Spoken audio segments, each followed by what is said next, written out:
años de cristiano, casi toda mi vida, porque mi papá asistía a iglesia cristiana, no tenía una fe tan firme, tal vez no era algo tan estable o tan real, pero él trató de educarnos en eso.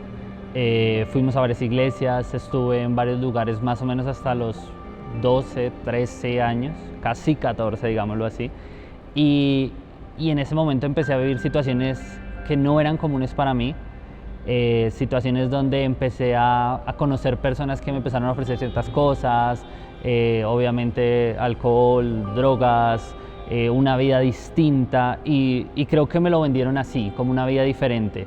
Yo honestamente no conocía mucho de música, y cuando empecé a escuchar metal, rock, música pesada, como que mi visión de la vida o de las situaciones empezó a cambiar, y me di cuenta que en la iglesia en ese momento esta música era considerada, no sé, maligna o algo que no era bien visto escucharlo. Y mis amigos o las personas que yo empecé a conocer me invitaban cada vez más, me invitaban a eventos, empecé a hacer música, entonces como que me sentía parte de algo. Y en la iglesia como que no lograba sentir ese feeling o esa conexión. En ese momento, inocentemente en realidad no sé cómo decirlo, o sea, fue una mala decisión, que ahora lo sé, pero pues en ese momento no. Decido salirme de la iglesia, considerarme un rebelde, entre comillas, por decirlo así, y empiezo a vivir una vida de desenfreno, una vida obviamente llena de licor, empiezo a entrar al mundo de las drogas, sexo desordenado, bueno, todo eso que enmarca el rock and roll, o que nos vendieron o nos dieron la idea que lo enmarcaba, ¿no?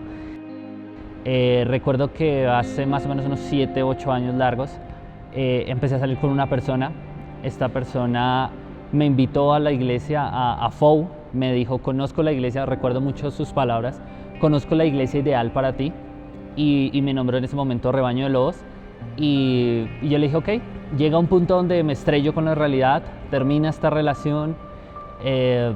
Recuerdo que yo solía ahogar mis penas, decimos coloquialmente, ahogar mis penas en alcohol. Compraba una botella de aguardiente y me iba solo a cualquier lugar. Recuerdo que estaba en el Parque Nacional y dije no más. O sea, iba rumbo a comprar esa botella de aguardiente, y recuerdo que decidí comprarme un café y me puse a orar, o creía yo que eso era orar, y yo le decía a Dios: mira, yo estoy cansado de esto, yo estoy cansado de esta vida, yo estoy cansado de que lo único que me satisfaga, entre comillas, a mí sea el alcohol, y cuando me despierto al otro día no tengo nada, realmente no me siento pleno, siento dolor de cabeza, dolor de bolsillo, tengo la misma pena, tengo el mismo dolor. Llegué a mi casa, no había tomado, increíblemente, un domingo para mí era sagrado tomar. Ese día no había consumido nada, y me senté en mi cama, y yo lo digo así, fue de Dios, porque no creo que alguien más lo haya hecho. Me dijo: acuérdate de Rebaño de Lobos. Fue lo único que vino a mi mente, yo ok. Al otro día fui a trabajar y yo dije, bueno, vamos a buscar en YouTube, y vi un pastor mechudo, un pastor tatuado, un pastor con aretes, un pastor distinto a lo que yo pensaba que era un pastor, y dije, bueno, pues puede ser, escuchémoslo a ver. Yo, a pesar de que llevaba muchos años fuera de la iglesia, tenía permeado en mí ese concepto de que el pastor debía ser de corbata, de trajecito, de cabello corto, entonces obviamente yo no me lograba identificar con ninguno. Recuerdo la prédica que el pastor Chuck tiene acerca de subculturas, de tribus urbanas y demás. Obviamente para mí fue súper clave, porque fue el primer paso o la primera puerta que se abrió en cuanto a la música, que era uno de los ejes fundamentales de mi vida, que era algo clave en mi batalla, entre comillas, con la iglesia, con la fe o con Dios, no sé cómo llamarlo. Y el viernes dije, bueno, voy a ir a la iglesia.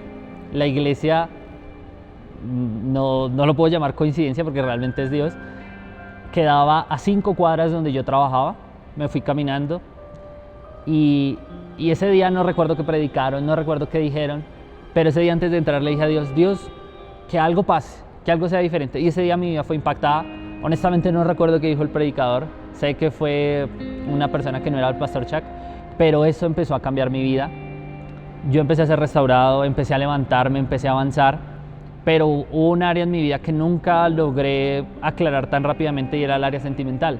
Yo llegué pensando que no necesitaba esposa, que no necesitaba pareja, que podía estar solo y no había problema, que podía seguir con mi vida. Y recuerdo que en un momento un líder de la iglesia me dijo, tienes que orar todos los días por tu esposa. Y yo venía de una mala relación y yo decía, ¿pero para qué? Si yo no quiero esposa. Y me decía, no, tienes que orar. Y lo tuve que hacer, en realidad por obediencia, por seguir creciendo. Empecé a servir, empecé a participar en muchas cosas en la iglesia y en una de esas actividades conocí a la que hoy es mi esposa.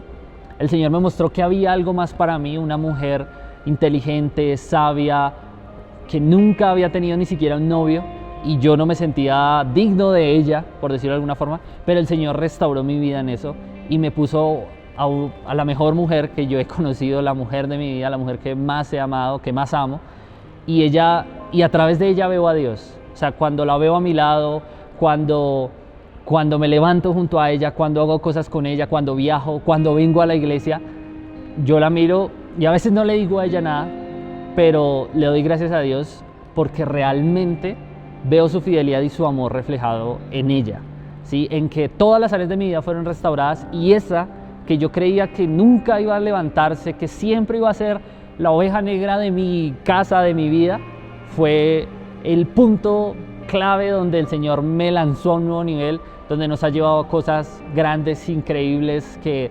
realmente las miro hoy y sé que ha sido Dios. Entonces creo que es eso, o sea, el amor de Dios manifestado de muchas formas y me lo manifestó en el área donde más había tenido dificultades y bueno, estoy casado y realmente puedo decir que el matrimonio lo ha hecho Dios para bendecirnos, para ayudarnos y sobre todo para sostenernos por toda nuestra vida y por toda la eternidad, obviamente.